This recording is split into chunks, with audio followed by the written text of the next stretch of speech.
What would you do if your life were threatened, not once, not twice, but 18 separate times? In the heart of West Africa, a young geologist turned soldier has become the most hunted head of state on the continent.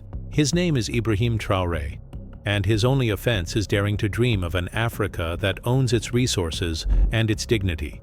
They have tried bombs. They have deployed mercenaries. They have whispered in barracks and embassies, hoping that betrayal would finish what bullets could not. Yet he endures. Every failed attempt deepens the same question. Why can't they break him?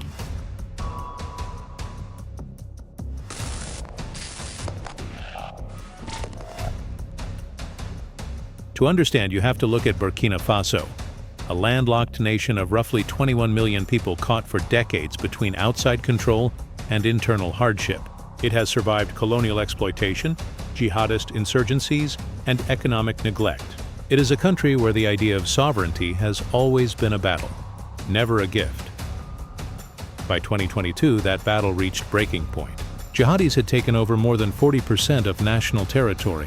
Roads were unsafe, schools were empty, farmers were fleeing villages now ruled by extremists. The first coup of that year, led by Paul-Henri Damiba, promised salvation but delivered paralysis. Soldiers on the front lines felt abandoned, citizens felt forgotten.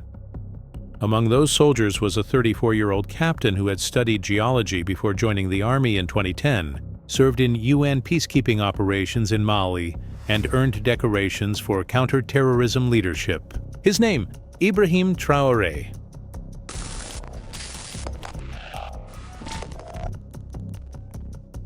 On 30 September 2022, Traoré and a group of officers moved on the capital.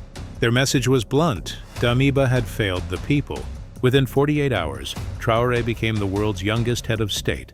Crowds filled Ouagadougou waving national flags instead of party banners. The atmosphere was not of celebration, but of relief. For the first time in years, someone sounded like he meant to fight for them. He refused the luxurious trappings of office, kept his commander's salary, and told ministers that leadership meant service, not profit. Within 6 months, he announced more than 18 new factories, small industrial sites aimed at processing Burkinabe cotton, leather, fruit, and gold locally rather than exporting them raw. Then came the decisions that shook Paris: the expulsion of French troops, the cancellation of colonial-era mining contracts, and new cooperation with countries willing to deal on equal terms, including Russia. In the West's eyes, it was provocation. In the eyes of many Africans, it was independence long delayed.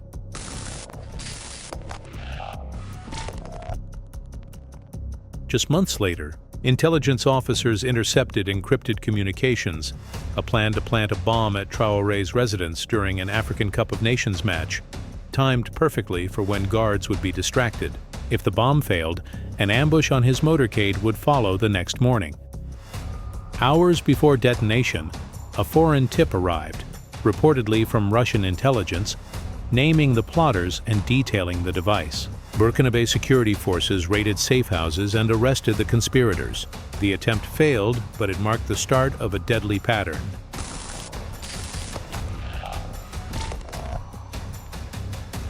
By September 2023, another coup attempt surfaced. Among those detained were Lieutenant Colonel Évrard Somda and former Minister Prosper Bassolé. Traces of funding and communication led back to Damiba in exile in Togo and to business figures furious about cancelled mining licenses. Every time one network was dismantled, another appeared. The threats were not only local, they reached across borders and bank accounts. Then came the offer that stunned even hardened intelligence officers: $5 million to anyone who would kill the president. An influential figure entered the country under diplomatic cover, befriended members of the Presidential Guard, and offered them the bounty along with specialized ammunition. Instead of pulling the trigger, those soldiers walked straight into Traoré's office and placed the cash on his desk. "We were paid to kill you," they said, "but we can't." The mastermind was arrested and charged with treason. His sponsors remain hidden behind layers of immunity and offshore funding. Who spends millions to eliminate the leader of one of Africa's poorest nations? The answer lies beneath Burkinabe soil. Contrary to myth, Burkina Faso is rich, the fourth largest gold producer in Africa. holder of vast reserves of lithium, manganese, and zinc, an exporter of some of the continent's finest cotton. For decades, most of those profits left the country, flowing to foreign corporations and the elites who signed the contracts. Traoré's administration began auditing shipments. Investigators discovered systematic underreporting, companies declaring 600 tons of extracted ore while exporting 1,000. The missing 400 became pure profit parked in Paris and Geneva. When the government demanded new tax terms and higher royalties, investors threatened to withdraw. Traoré called their bluff. That's when the assassins appeared. The backlash was not only economic. The economic community of West African states, long influenced by France, imposed sanctions and threatened intervention. Western think tanks called him a populist, a Russian proxy, a danger to democracy. But at home, his popularity soared. He launched agricultural cooperatives to reduce grain imports, and thousands of civilian volunteers joined local defense brigades. Towns once occupied by jihadists began to reopen markets. More than 400 schools resumed classes. Each recovery was partial, but symbolic, proof that security could return without foreign armies dictating terms.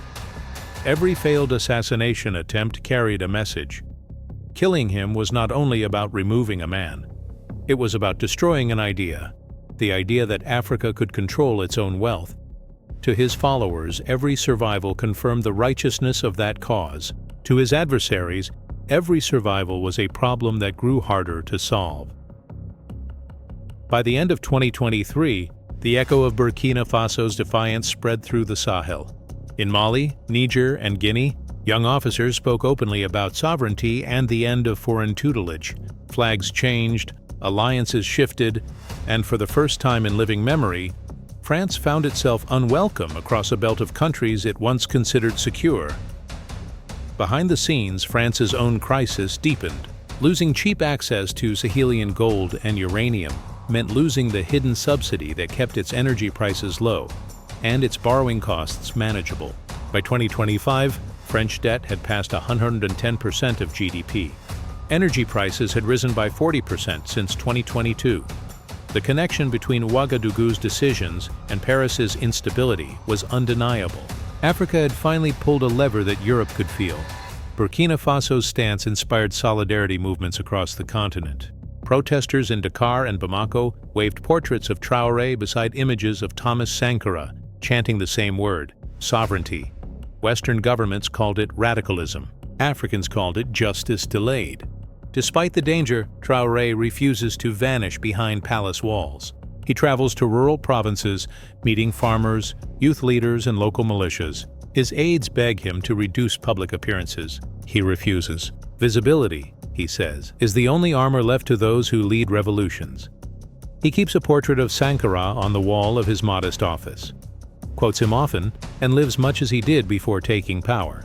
No luxury motorcade, no mansion, no entourage of millionaires, only a soldier's salary and an almost reckless faith. That example matters more than rhetoric. His critics call it theater. His supporters call it proof. Across Africa, his story is retold in cafes, classrooms, and on social media. To some, he is a hero, to others a warning, but to all he represents possibility. The young geologist who became president by accident of history is now a symbol of continental willpower. The assassins still plan. The power brokers still maneuver. But something irreversible has shifted. A people once resigned to external control have found a vocabulary of defiance. The question now is not whether Ibrahim Traoré survives. It is whether the idea he embodies can. Because every empire falls the same way. First it laughs, then it panics, then it collapses under the weight of its own disbelief. Burkina Faso may be small, but the tremor it set off is global. The shockwaves that began in Ouagadougou rolled outward through the Sahel like a dry season storm. Within months of Traoré's coup, one nation after another started asking the same forbidden question: what if we stop obeying? In Mali, the junta that had already expelled French troops doubled down, signing defense agreements with Moscow and Ankara. In Niger, soldiers frustrated by endless foreign oversight toppled the government in mid-2023 and formed a new military council. Western capitals called it a contagion of coups. On the streets of Bamako, Niamey, and Ouagadougou, people called it a cleanup. Flags changed from tricolors to Sahel green, red, and gold. The French language of authority gave way to local chants of unity. The three militaries forged what they named the Alliance of Sahel States, a security pact that also carried a message. The age of foreign bases is over. Their first act was to coordinate counter-terrorism patrols without NATO or the French Operation Barkhane. Their second was more revolutionary: joint control over resource exports and border taxation, ensuring that wealth mined in one country could no longer be smuggled through another under foreign contracts. For France, the alliance felt like the door slamming shut on 8 decades of influence. Uranium from Niger, gold from Burkina Faso, and livestock from Mali had quietly underwritten the French economy. When those flows slowed, France's financial pulse weakened. Its energy companies, Orano, Total Energies, and others, reported mounting losses. French energy prices rose 40% in 2 years. In Paris, analysts called it an external shock. In the Sahel, it was simply payback. Traoré's speeches grew more confident. "We have been told that stability comes from dependency," he said at a rally in Ouagadougou. "But dependency only stabilizes those who exploit us." His words echoed across African social media, clipped into short videos that spread faster than any embassy statement. For a generation that had grown up online, his defiance was contagious. The economic pattern he described was real. For half a century, the CFA franc had tied 14 African economies to the French treasury. Every franc printed required a matching deposit in Paris. It guaranteed convertibility, but at a colonial price, 50% of national reserves sitting abroad, earning France interest while Africans borrowed from the IMF. When Sahel countries began discussing an independent currency, the French press called it reckless. Yet by 2025, work had already begun on a digital regional tender backed by gold reserves and trade in natural gas. That single decision, monetary independence, rattled investors more than any coup. Without the CFA franc, Paris lost its quiet privilege of financing itself with African savings. French bond yields climbed, credit agencies downgraded the republic. The irony was brutal. The teacher now failed its own fiscal exam. Inside Burkina Faso, life remained hard but hopeful. The state launched a program to recruit thousands of volontaires pour la défense de la patrie, civilians trained for local security. Villages that had been deserted by fear began to rebuild. Grain production rose 12% in a single season as farmers returned to their land.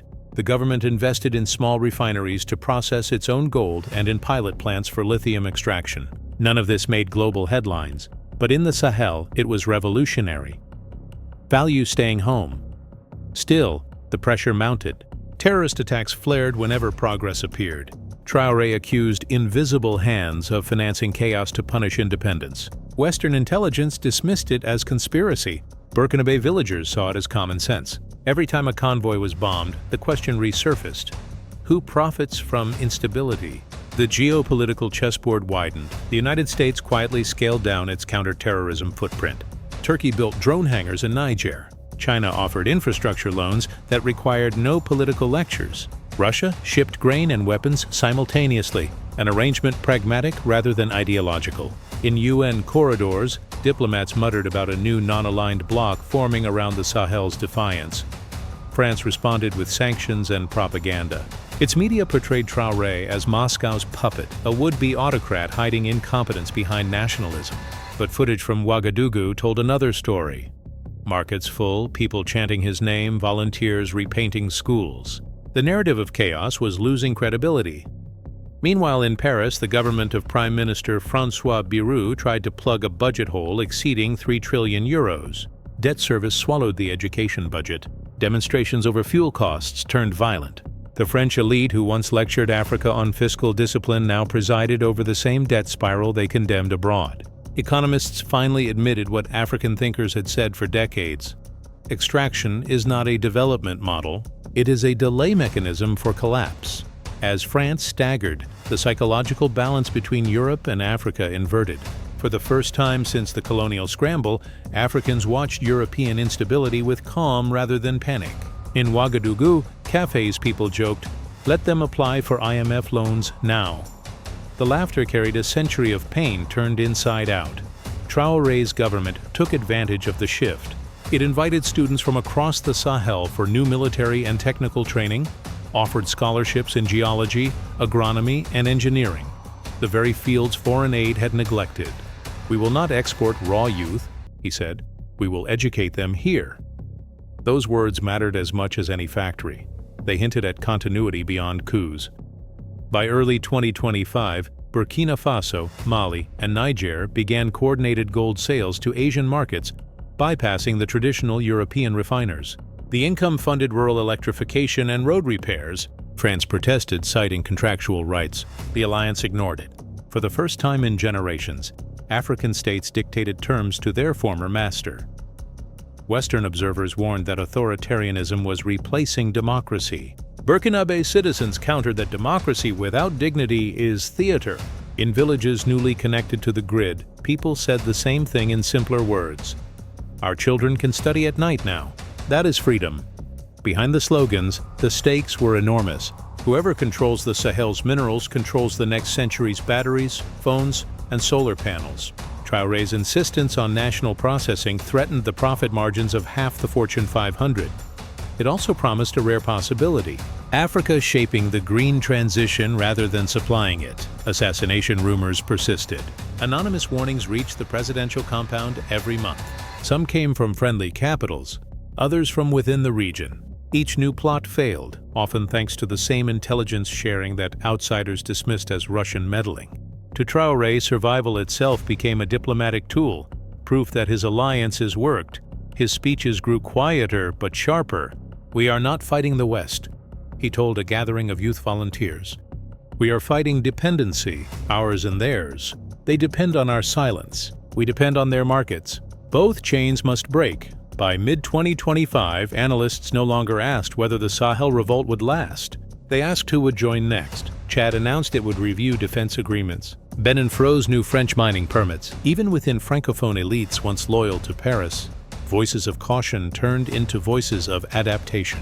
The unthinkable, and Africa setting its own price, was becoming policy. By the time the summer of 2025 arrived, the tremor that began in the Sahel had become impossible to ignore. Western analysts who once treated the region as a humanitarian burden now treated it as a strategic fault line.